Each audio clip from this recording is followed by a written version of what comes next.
Welcome to the Manuscript Academy podcast, brought to you by a writer and an agent who both believe that education is key. The beauty is the people you meet along the way, and that community makes all the difference. Here at the Manuscript Academy, you can learn the skills, make the connections, and have access to experts, all from home. I'm Julie Kingsley. And I'm Jessica Sinsheimer. Put down your pens, pause your word counts, and enjoy. Hello, everyone. Thank you so much for being here. We are so happy to welcome editor Ivan Taurisano. Ivan, tell us about you. Hi, Jessica and Julie. Thank you so much for having me here. First of all, I am so excited to be here. Yes, I am an editor. I'm an associate editor at Abrams. I focus on books for children all the way up to YA.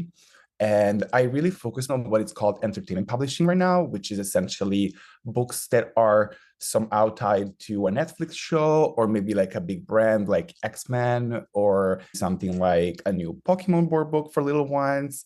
And I also work with licensing partners like Disney, for example. Right now, I'm working on a few things with them. And I've always wanted to be an editor. Working on books for children has been my dream since I was a child myself.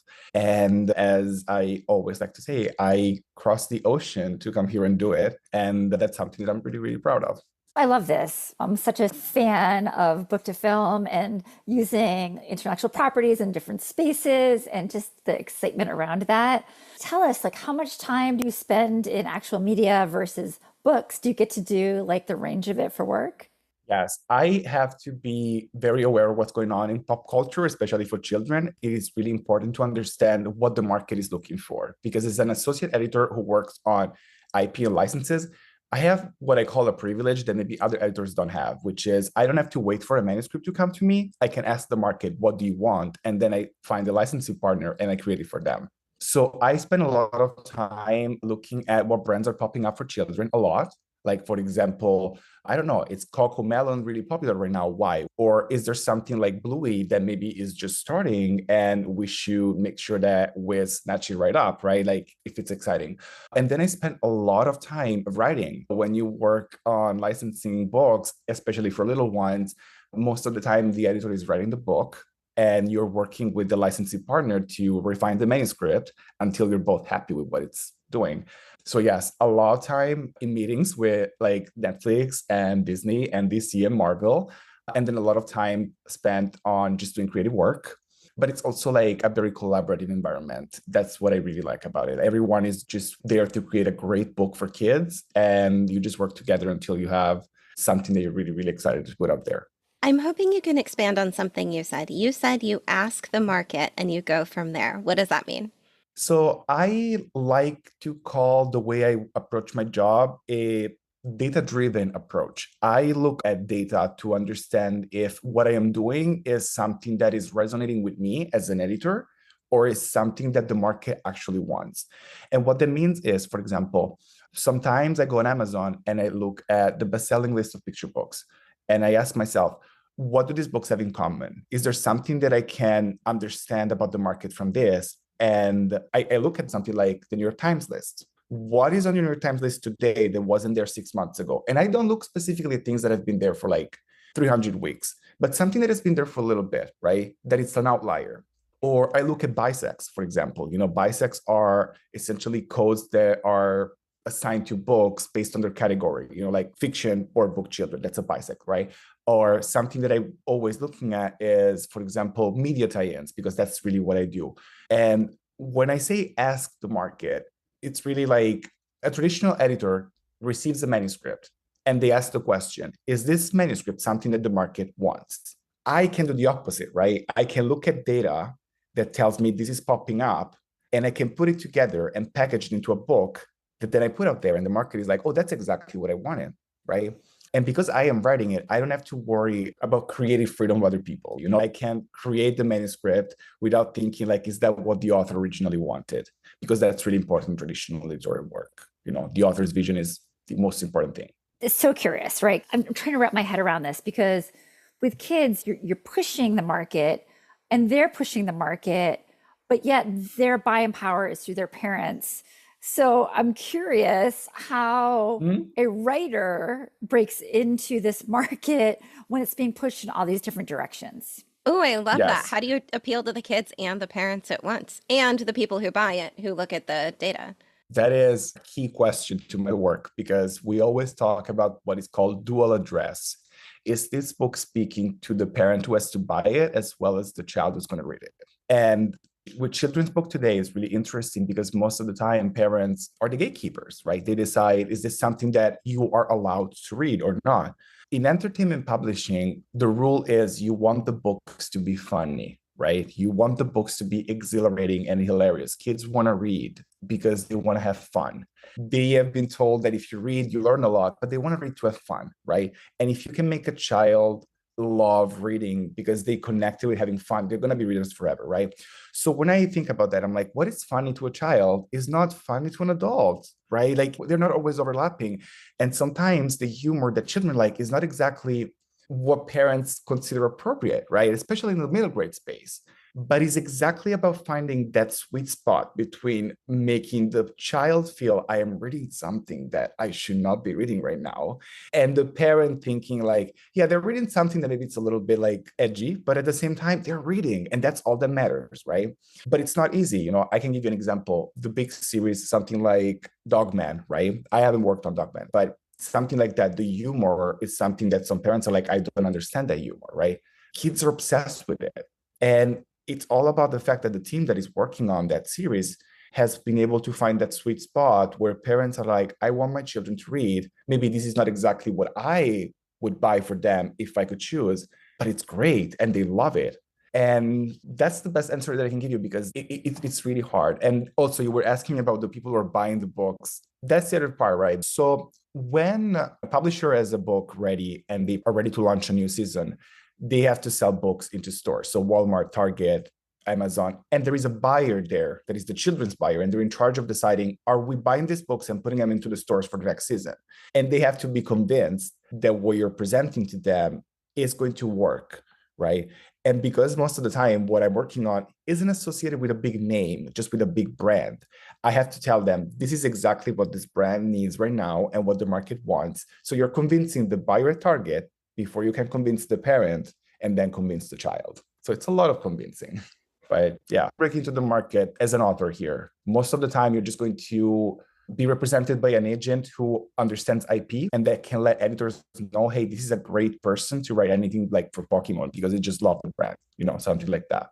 So going back, you were saying you are noticing things like, wow, there's this bestseller in the New York Times that wasn't there before. You're doing this like, what is happening in the culture? What are the meta tags? What is happening in the world right now that indicates excitement for your buyer and your parent? What's one of your late analyses of what's happening right now, if you're allowed to say it?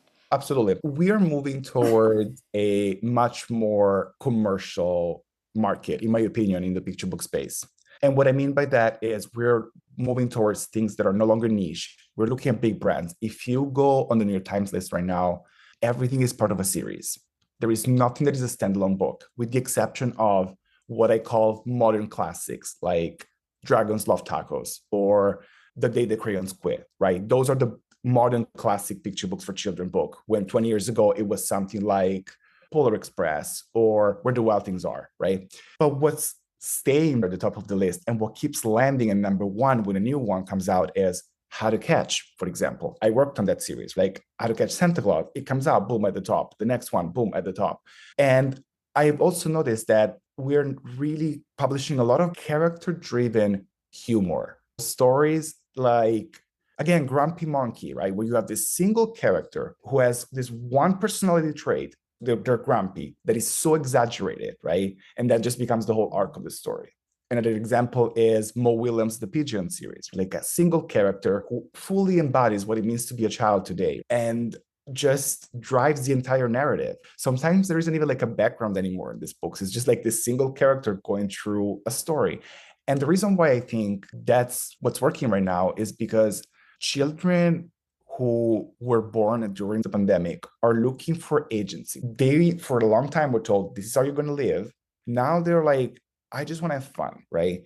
And they're also hearing about what's happening with book banning, right? That there are some books that, oh, maybe you're not supposed to read that. That's what they're telling me, right? There's something that bad about the book. And I think that these children are hearing about this and they are looking for stories who are telling them the opposite, which is, no, that's just you and you're on an adventure. And it's going to be super, super fun if you just embrace who you are. Like a monkey who is grumpy or a pigeon who doesn't want to take a bath or something. So that's what I am seeing in the market right now. And I'm excited because it means that publishing is a pendulum. And if this is what's happening right now, we're going to go back to a more classic type of literature very soon. But I'm excited to see where we are right now.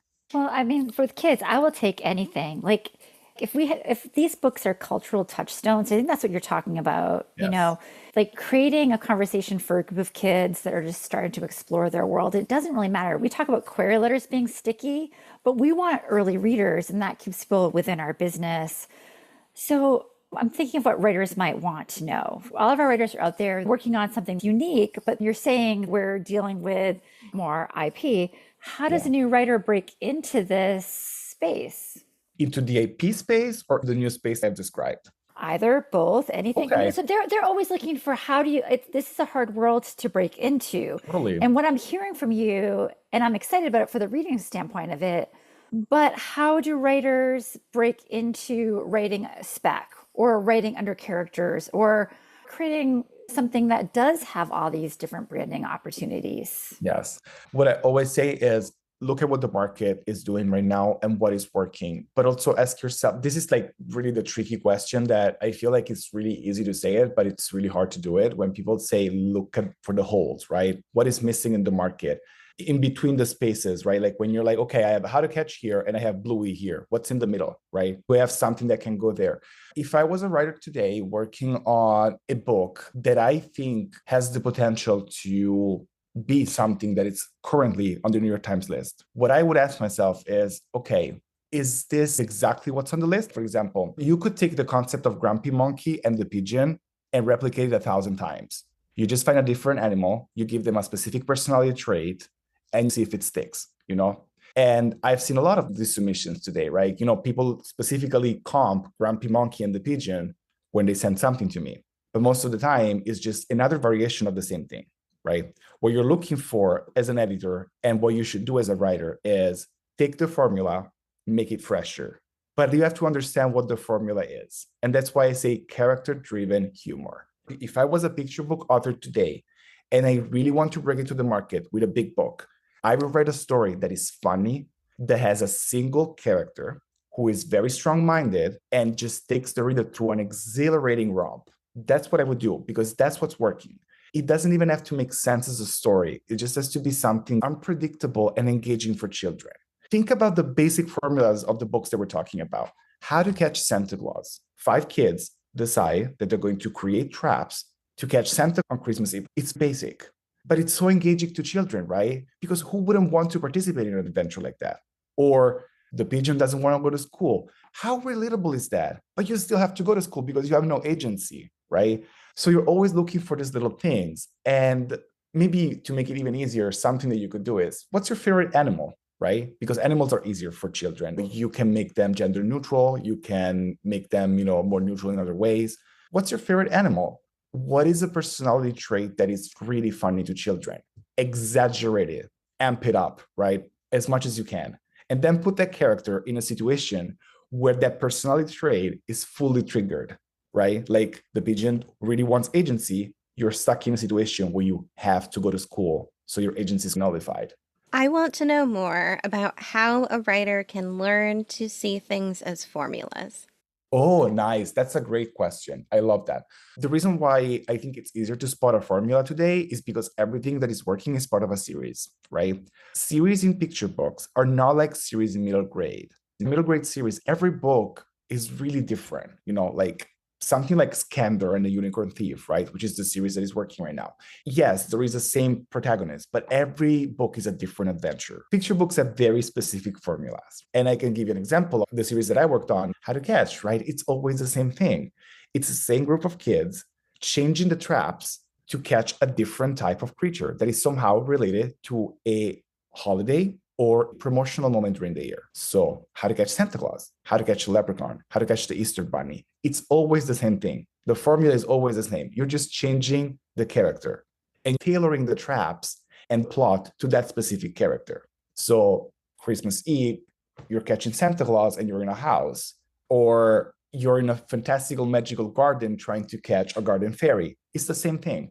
If you look at something like, again, the pigeon, same formula. The pigeon doesn't want to go to school, is going to have to go to school. The pigeon really wants to drive the sleigh, but the pigeon is not allowed to drive the sleigh, right? So there is always this very specific formula for this series, which is the pigeon wants to do something or doesn't want to do something, and there is an opposite force pushing. So what I say is take at least something that has 3 books that are really working and ask yourself, what was in the first book that the author has carried over to the second book? But what's the difference? And the difference is what I say makes it fresher. But what has been carried over is the formula. And I just think it's really interesting when you're able to identify that, when you're able to identify what is the formula and what is the thing that makes it fresher. Because the formula is what's going to make the reader come back. It's that familiar thing that hooked them in the first book, and they want to find it again in the next book. The fresher aspect is, how are they going to surprise me this time, right? For example, again, series that I worked on, you already know from the cover that in this book, instead of catching Santa Claus, you're going to catch the Tooth Fairy, right? But how is that going to happen? What kind of traps are they going to create this time, right? Or again, I just read the book about this pigeon who didn't want to go to school and had to do a lot of things in order not to be forced to go to school. Now this pigeon really wants to drive that sleigh, right? I know from the previous book that this pigeon is really stubborn and strong-minded. The book is already telling me what the story is, but I am still so hooked by the idea that there is going to be a fresher aspect to it, to something that I've already enjoyed, that makes me come back to it. And that's why this series have 12, 13, 14, 15 titles, which is not something that happens very often in picture books, you know? To the same extent, you could compare it to something for like a little bit older kids, like the Magic Treehouse series, right? That's another formula. You get into the Magic Treehouse, you go into a magical, fantastical place, you have the same adventure, you come back home through the Magic Treehouse over and over again. I have to ask before we move on. I assume, given that we are still having Christmas and presents are arriving, Santa ends up okay? Yes. I love this stuff. Okay. So we're talking about the American market. Tell us about the international markets and how that affects your decision making. It is a very interesting question. Yes, I'm from Italy, and I love the Bologna's Children's Book Fair, which is, of course, where a lot of people go to figure out what's happening in the market internationally. I was only able to go a couple of times because most of the people that go there are actually acquiring editors. So people that, again, do traditional work. So they're looking for specifically authors that are working on something new. When I look at the international market, because I work on what I call media tie-ins, like I look at the show that the book is connected to, for example, right? If I am working on a book and the book is connected to a Disney Plus TV show, what I will do is I will talk to the sub-rights division and ask them, do you know if this show is also airing in Latin America? Do you know if this show is also airing in Asia? Because if it is, we will make decisions about the book based on the fact that the book is going to be translated, based on the fact that the book is going to enter markets that have different sensibilities, right? There are markets that are very, very hard to penetrate with books for kids because they have very strict rules for what you can show and can't show in a children's book. And because you're also working with big brands, these brands have a global presence. You know, if I am working on a Disney book, everyone in the company fully expects that book to go outside the American market, right? Like there is no doubt about that. Disney is a global brand. But sometimes I will also ask myself the opposite question. Is this a brand that has the potential to break out outside the market? And is there data that suggests that other countries are interested in this type of thing, right? And that's why we create books like the 5-minute stories picture books. I don't know if you've ever seen those, where those are like a retelling of episodes of a show that you can read in 5 minutes or less. And those sell everywhere in the world because it's just like a retelling of a very popular show, and you can read it at bedtime. A little story for your child after you watched an episode of the show. But yes, it's all about understanding what are the sensibilities. Something that I have to think about a lot with picture books, for example, is art.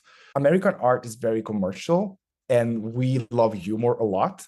European art is not the same. The illustrations are different. They have a different understanding of humor. So sometimes it's hard to find that sweet spot. That's why you always decide if you want to work with an illustrator who is just going to make it shine in the American market, or who has the potential to push you to the other side of the pond. My favorite example of something that would only work in a particular place is Bernd Dasbrot. He is a depressed bread in Germany. This would never, ever, ever fly in America. But for those of you who have dark humor and would love to see depressed bread, they even stole the statue and hid him.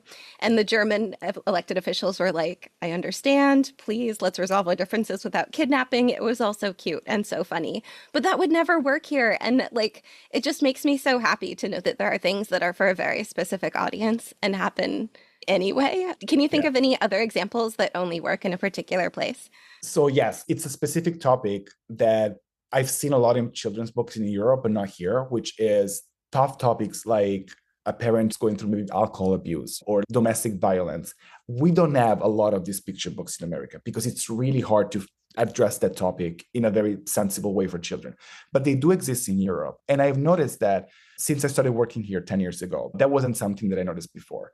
And I have received some submissions in that space that I thought, yeah, this is never going to work, at least now, right? Because here we believe that children should be absolutely protected from these things. They should never know about it unless maybe they're experiencing it, right? It's a different idea when you put a book out there and you're like, oh, this is a book that you can use to teach something, right? It's something that I often think about, like I ask myself a lot, like sometimes you have to talk to children about difficult topics, even though they're not experiencing it in their life, right? But yes, just to answer your question, that was like something that I think it's an example. I've run into that too, where it seems like in this country, the acceptable range of emotions for works for kids is very narrow. Very. One time I was in Central Park, beautiful, green, lush grass, two sets of parents, two toddlers. The American parents would not let their toddler fall down at all. Caught him first thing. French parents, nowhere to be seen. And everyone ended up fine. And I just thought that was such a perfect, way of looking at childhood difference. Yeah, absolutely. Yeah, like in the United States, we've sanitized fables, where in other countries haven't. They kind of have that darkness. And I'm thinking about sometimes people write those books, right, that really have that nice lesson, but it ends up being not really in the general population, but you pull it out when you need it. But those books don't seem to have the market that we're talking about other books having. And so it's really curious. We say don't play a game and don't chase markets, but yet it kind of is your reality right now where we are at this moment. You talked about the pendulum. Mm-hmm. So when pendulum does go, what do you expect to see there? So, there are some books, like you said, that they're always there, right? And you just pull them when you need them. And for me, an example is something like Bridge to Terabithia, right? That was one of the first books in my life that taught me about, oh, you can talk about grief in childhood because children do lose friends sometimes. That book was huge, right? But it's because some of these books sometimes are able to capture a specific experience that children can connect to. Maybe even if they have not experienced it in their life specifically, but they can connect it because the story is beautiful, because the world is beautiful, because it's beautifully written. And those books stay there. Those books are not affected by the pendulum. That's the key here. Books like Where the Wild Things Are, Polar Express, no matter where the pendulum goes, those books are always going to be evergreen because they're timeless. Because something like Where the Wild Things Are captures exactly what it means to get so angry and to experience that anger inside of you and to understand that you have to release emotions at some point. That's a timeless experience for children. Yes, as a writer, you should not just focus on the 10 spots on the New York Times list and what's working there. You should also ask yourself, do I have something here that could potentially be that outlier? And if you do, you should not make decisions that change the book based on the market. You should make decisions there based on your gut. You have to trust yourself there. I think that at some point, the pendulum is going to move back from this very commercial market, and we're going to see again those beautiful books that just are unique in some way because it's just that one book. It's not meant to be a series. It wasn't meant to be an IP created to capture the market. It was just that beautiful story that author was I have to tell this story, And I have to put it out there. An example for me is Wonder by R.J. Palacio, right? When the book came out, I was like, wow, this is a beautiful book. I hope it's going to do something. I hope some kids are going to find it. But no one knew if it was going to happen. And then it became huge. Why? Because it was at the right time. The pendulum was there at that time, right? And I am hoping that we're going to go back there, because something else that is affecting the market right now is book banning. There is a fear of what we're going to put out there. And I would never make a decision about a book because it's going to get banned or not. Like, I'm not going to say this book, I'm not going to work on it because I think it's going to get banned. If anything, I'm going to work on it because I want to make sure it's still out there. But I think that this is affecting the way publishers, editors, authors are working on their books. They are sanitizing their books, right? Because of this fear. They're like erasing all of the things that make this book really unique and human, because we are so afraid of, oh, what is that group going to say? Oh, what are they going to call me if I put this queer content there, right? Like all of these things. And I am hoping that as our country and the market heals from this, we're going to move to a space where those beautiful books that used to come out before, like, I don't know, the graphic novel Flamer by Mike Curato, even going back a little bit more, Case and Calendar, King and the Dragonflies, those books that are just so beautiful. And they're just like, yes, this is me, this is who I am, and I don't care what you think about me. This story deserves to exist. That's what I hope we're going to see when the pendulum swings back. Do you think most editors are less likely to take on something because it might get banned, or more likely to take it on because they feel like they're healing the world? I had this conversation recently with some coworkers, and I asked them, do you think about that when you're working on a new book? Do you ask yourself, is this book going to get banned? And a lot of them tell me, no, I don't think about that, because then I have to ask myself the next question, which is, do I want to work on a book that is going to get banned? And what does that mean? I think if you're working on a book and the book is going to get banned, it's not something that to be proud of or not proud of, right? It's just about how are you responding to that after it happens, right? I hope that no one is ever going to make a decision about whether or not a book deserves to exist because they think it's going to get banned. Because if you think your book is going to get banned, it's because you're quickly identified something in the book that could hurt some people's sensibilities, whether or not those sensibilities are justified or not. And it's up to you. Because if you as an editor say, I think this book is going to get banned, so I'm not going to work on it, I think that's a decision that then you have to live with, Like, I would never make the decision by myself. I would bring into a meeting with all of the editors and say, this is a book that could potentially get banned. What do we think? Do we think that we want to take that on or not? And sometimes, I feel like the people that worked on the picture book and Tango Makes 3 about the penguins that adopt a little penguin, I think they knew that some people were going to like, oh, this is so queer coded, Still, you are going to put that book out there because there are children who need that story, right? So to answer your question, I really hope like editors are not making that decision, but I also do believe that sometimes it's in the back of your head because it's really, really sad. Like I can tell you as editors to see that it's really, really sad. But I also say, ultimately, if you have to, proudly publish banned books. It's interesting. I have yet to hear a single agent or editor say, I liked this thing, but I did not take it on because it was going to get banned. I haven't seen anyone make that decision yet, which is great. Yeah, I absolutely agree. It's interesting, as a parent and as a former teacher, the books have been so vetted. They've been talked about. They've moved through this entire list of industry. It's very rare. I can think of one book that I was like, oh, I think the range of this is off. I think they made some wrong decisions. But there's so much value even with that one book. I felt like maybe the ages should have been pushed up a group. But like, kids are moving through a world where conversations are difficult, where there is strife, where there's a lot going on. And I think that if we do lean into the humor and the comfortableness of fiction right now, I think that's okay. Yes. And you're right. And I think you're right. I think like as things bounce forward, it'll be so interesting to see this new energy that's floating around out there, themes of joyfulness or themes of togetherness. There's such opportunity for the writer to like tap into that as well. There's ways to have conversations around division and how that works, and how books can actually create points of view that can actually create ripples that can create change. And so I think it's a really exciting time in publishing. What excites you most in the near future? I would love to see some new voices in the market. I think that there has always been this idea that when you write YA, you can achieve this celebrity author status. And maybe that's not the same for younger kids. Like, yes, of course, everyone knows who writes the Magic Treehouse series, but she's not really like a celebrity author that goes on interview and everyone talks about, right? But we do have a few names in children's books that are very big, like Jeff Kinney, of the Wimpy Kid. But I would love to find, not even find, but witness the new voice that it's kind of like speaking to this new generation of children who, as you were saying, are hearing all of these conversations, because that's the thing, like kids hear about book banning, right? And they hear that decisions are being made for them once again, right?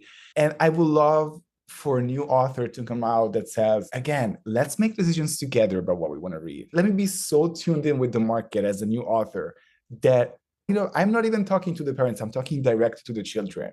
I think it's going to happen. We are going to see new authors realizing that they have to be the drivers here if they want to change the way things are going to happen, because unfortunately, most editors are just waiting for the books to come to them. So it's about authors being brave, authors being stubborn. When the market says, no, this is not working, you keep going. This is what I will always say. You should wait at least 20 years before deciding to stop querying that book. You have to make sure every editor in the world has been able to see it before you decide, oh, the market is absolutely saying no to this. Because if I had a lighter, I'd be lighting it right now. Like I'm in a concert, like, yes. Yes, always say that, because you do know, but you have no idea how subjective this industry is. Like most editors in their reply are like, it didn't resonate with me. That's a rejection, but it didn't resonate with the market. It didn't even make it to the market. Always keep that in mind. It's an individual saying no, not the market. I've been wanting to ask for like 45 minutes. Coming from Italy, how disappointed are you in New York food? Oh, okay. That's a good question. So I'm not that disappointed, actually. Rough. That's a rough question. In particular, the pizza. That's what I was going to say, that I actually really like New York pizza. I think it's so specific, and I don't want to be competitive with things, but like I was in Chicago just before moving to New York, and I did not like Chicago pizza at all. And like people were telling me like, oh, you're like, you should not say that out loud. And I'm saying it on a podcast. But I love New York pizza. I don't like coffee. That's for sure. Fair. Even if you import coffee from Italy, it is not as good here. The export coffee, I'm convinced they're like, oh, Americans are drinking it. They can't tell. Yes. It's like, I just don't understand. Either you buy a $2,000 espresso machine or you're just like forever cursed to drink but no, I actually really like food in New York because there is so much variety, right? You can get so many different things here. And like, you can always find the one spot that is nowhere on the map, but everyone knows is the best in the town. I love it. Coming back to New York, because actually this is my second time in New York. I went to college here. It's been really interesting to compare like pre-pandemic New York to post-pandemic New York, and even the food has changed. It is really, really different. We're getting back a little bit more to how it felt pre. It felt like you could leave the house and the most amazing synchronicity could happen to you that day. Totally. So what advice do you have for international writers? And I feel like there's a lot of ESL people that are writing in English and trying to break into the English market, but it's difficult, of course. Do you have any tips for that translation creatively? So I think the first question is, are you writing in your own language, hoping to then have that book translated to break into the US market? Because if that's the path that you're going with, it's going to be very, very hard, because essentially you're leaving that power in the hands of the sub-rights division that says, yes, this book is good enough for the US, we're going to translate it. I would do the opposite. If I want to break into the US market, which is not only, of course, the biggest market of children's book in the world, but it's also the market that sets the trends for everyone else. You should want to be here. You want to find an agent who has connections in the US market and write your manuscript in English. So there are some decisions that you want to make there, right? First of all, you want to ask yourself, do I understand the US market enough? Or am I someone who is writing so much into my own market that someone has to then go in and make sure the book is okay for that? The second thing that I would do is I would understand, what type of writing do I want to do? Because something that I've noticed a lot from ESL people is the first thing that they do is they go to rhymes, because they think that rhymes are what children want, which yes, it is, but it's really hard to write rhymes as a native speaker. Like a lot of people don't understand how to write rhymes. It's even harder to do it as an ESL person. So what I say is, unless you're sure that you're a really great rhymer, start with prose. The other thing is, understand if what you're working on is something that an American editor, if they were to see it, they would just like consider it too niche. Because we use that word a lot in editorial meetings, like, is this too niche, right? But sometimes niche is just like, it's not good enough for like a country of 325 million people. If I was writing in Italian, my population is 60 million. It's a very different market. So you just have to understand who you're speaking to. But the most important piece of advice there that I have is you need an agent who is connected to this market, not an agent who then is going to have to find connection to this market to sell your book, because then it's going to be very, very hard. As an editor, I am not interested in the fact that someone is bilingual or not, unless it's an added thing. Like it's never going to be something like, oh, that person is bilingual, I don't think this book is going to work. Like that's not a question at all. It's not something that matters. Actually, I think it brings something more. It adds something to it. So what if an author knows here that their book would do great in Europe because it is just too dark for the American market? Do you suppose they could find somebody here who knows how to sell it there? Totally. And I would look at editors or agents that very often travel to things like the Bologna's Children's Book Fair, the Frankfurt Book Fair, places like that, because they have connections there. And that's the beautiful thing that I think is great that we're talking about it, because yes, being published in the US is great. The US is just one country in a whole world of children reading, right? Just because you're here, writing here, it doesn't mean that this is the place where you have to get published. You can find an agent who understands different markets. And I have seen in my life a couple of books that were first published in Europe by people who were writing here, and then those rights were sold back here, you know? And that's the really interesting part, where you have no idea where your book is going to find traction, you know? Just make sure you have little fires everywhere. Like that's what I always say. Make sure that you don't put yourself in a box, even geographically speaking, because we live in a very interconnected world. And I can send an email today to editors in China, and they're going to reply to me about a book they were working on together. So it's the same thing for authors. Which is great. I mean, the potential for a yes is so much larger than people think it is. Absolutely. For better or worse, Americans do seem to sometimes forget the rest of the world exists. Well, the thing is that, even I, as someone who was not born here, I was fully drawn to the idea of I want to work in the American market, right? Because it's not that we have been convinced. It is a reality that this is the biggest market that sets the trends. It's also the most exciting market to be published in, because something to be said for like the American publishing market is we support our authors a lot more, in my opinion, especially children's authors, right? There are very few names in Europe that always pop up. There are new names. We have new people because we work with them to give them a platform. And that's what I like about this market. Just because you were not published here and maybe your book is going to get published in another country, it doesn't make it a second tier market. Yeah, I love it. And if you're out there and you're listening to this, like starting to think about where you might fit best in those little nuggets of opportunities, we've never talked about that here. And I think it's fascinating. And as you were talking, I was like, okay, that person got a UK agent, sold it there, ended up with a huge deal, and like you hear those stories all the time. And I don't think we talk about it enough here just because we're so American based and so focused on our own lane. Fascinating. Yeah, there are so many pockets in the world where you can just like drop your book. And you just need one yes often to prove that it can work, and then the rest of the world might believe you. Yes, 100%. This is what I say. There is a reason why you were drawn to doing this. Like, there is a reason why you're drawn to writing a book for this audience. It's a very specific work. And if there is one thought really that I want to leave people is like, your book has the potential to become foundational in someone's life. No one ever talks about that. But if I ask you today, what is your favorite book? You're going to say something like the new Stephen King. Next week, you're going to say the new James Patterson book. If I ask you what's your favorite children's book today, and ask you the same question 10 years ago, it's going to be the same answer, because you will never forget that children's book that changed your life. And that's why I always say, there is a reason why you're doing this. You were called to do this. So don't give up. Aw, that's nice. It's true. My mom and I do still make jokes about picture books we read when I was a kid. That's what I'm saying. Like, it's the most beautiful, age group for me. I love this podcast. I'm just very, very excited to have joined the Manuscript Academy. I think what you guys are doing is wonderful. I always say that a lot of writers just don't have the opportunity to work with someone who understands how to refine their manuscript a little bit more. And I have met some people in just the first few meetings that I had who I could absolutely see as being the next big authors. And just that passion and, some of them have even sent me their work because I asked for it. one of them even sent me a manuscript that wasn't even part of the meeting. She just mentioned one phrase and I was like, I need that. I would never have been able to find the manuscript if it wasn't for this platform, right? And so to everyone out there, I just want to say, take advantage of these things. Like, make sure that you're not alone. Writing a book is a very lonely experience, but you can surround yourself by people and you can join platforms that are going to help you feel like the journey is not just like you and that little book that you're writing, but it's just like a lot of people and one big dream.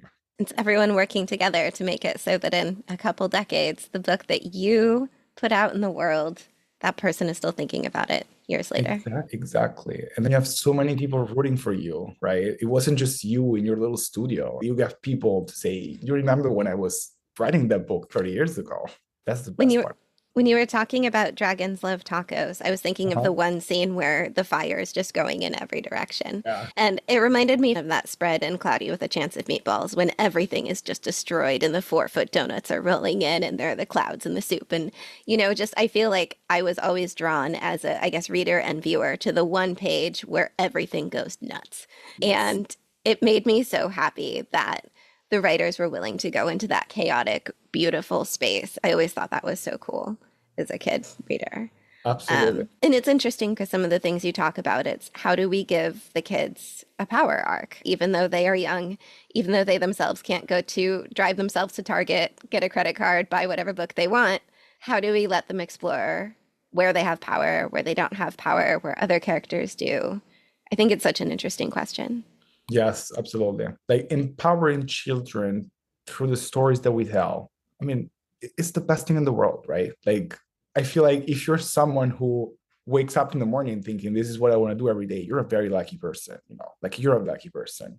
And I think I said something once in a different workshop, and I was talking to a writer who asked me, why is it so hard, right? Why is it so hard to get published, specifically for children? And my answer was, it has to be hard. Like, it has to be hard because writing for children is a privilege. You are writing a book that can become part of someone else's childhood. That's a privilege, you know. You have to tiptoe into that childhood with that book. So that's why it's hard, but it's so rewarding when it happens. There's nothing better, in my opinion. Yes, the money is great if you can make it, like the publicity is great. But when you get that child that tells you, I love your book, like the book that you were writing alone 10 years ago, I love it now. It's wonderful. Like, it just fills me with joy when I think about it. And I hope everyone gets to experience that if they want to. I hope so too. Well, you think, I mean, like with a growing brain, like there's only so many things that get in there. And if your story is one of the things that imprints on that brain, right. And then, you know, if they see it, they just giggle. Like if they see the pigeon, you know, they're like 14, they see it, they're still kind of giggling. That's magic. It's magic. It's magic. I did a classroom event like 3 weeks ago. I was talking to these kids and asked them, what's your favorite book? And literally 15 kids turned around and pulled out a copy of Dogma from their backpack. And they were all like this. And I thought, this is insane. Like, you are all obsessed with the same books. Like, this is bringing you together, right? It's creating a sense of community for you. And that author, just like many of the people who are listening to this right now, was no one at one point. He just had this idea and it stuck. So I feel like really you never know. You never know. Just keep going. And to make something that so many kids love so much, they carry it around with them. Right?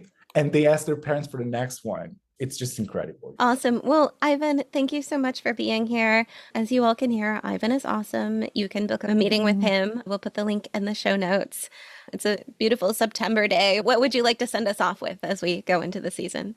I am sad that summer is ending because I am a very summer person, but I'm also excited because I think the fall is a moment of transition. You know, we are ending the year and I just want everyone to feel very, very hopeful about their future as writers, as authors of children's books, and that I just hope that our paths are going to cross and that even if for just 10 minutes, I will be able to do something for you in that book that is going to make you feel more confident in what you're doing because you've chosen like the best dream to chase. And I'm happy to be there and help you make it a reality. So thank you very much again for having me on this podcast. We are so glad that you joined us. And as always, we appreciate your feedback. Just head on over to the iTunes store and let us know what you think.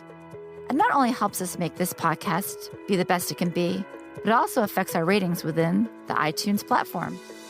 We'd love to hear from you.